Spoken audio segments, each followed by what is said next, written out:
आज से 20 साल बाद दुनिया कैसी होगी? क्या कोई एक देश पूरी दुनिया को दिशा देगा या फिर शक्ति का मतलब ही बदल जाएगा? आज हम जानेंगे भविष्य में दुनिया का सबसे शक्तिशाली देश कौन होगा और इसके पीछे का असली वजह क्या है। शक्ति की परिभाषा बदल चुकी है। पुराने समय में किसी देश की ताकत का मतलब होता था बड़ी सेना, ज़्यादा हथियार और ज़मीन पर कब्जा।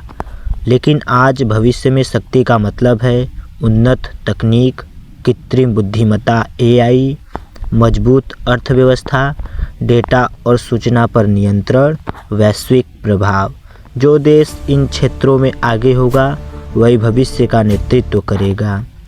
अमेरिका वर्तमान में सुपर पावर देश है। दुनिया की सबसे बड़ी अर्थव्यवस्था, सबसे बड़ी तकनीकी कंपनियां, उन्नत सेना और अंतरिक्ष तकनीक, वैश्विक राजनीतिक प्रभाव, ये सब अमेरिका में हैं। लेकिन अमेरिका के सामने समस्याएं भी हैं। आंतरिक राजनीतिक तनाव, सामाजिक विभाजन, बढ़ता कर्ज। अमेरिका शक्तिशाली है लेकिन भविष्य में चुनौतियां बढ़ेंगी। चीन सबसे बड़ा दावेदार है।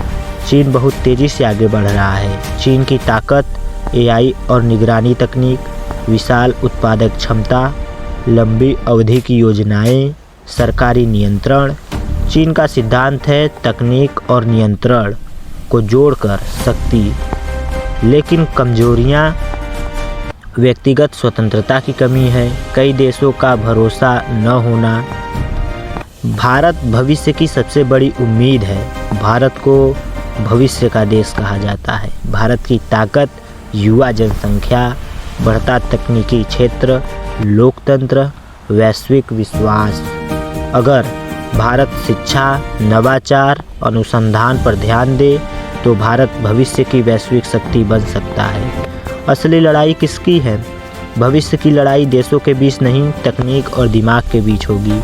किसके पास बेहतर आर्टिफिशियल इंटेलिजेंस है, कौन डेटा को नियंत्रित करता है और मानवता और तकनीक में संतुलन बनाता है।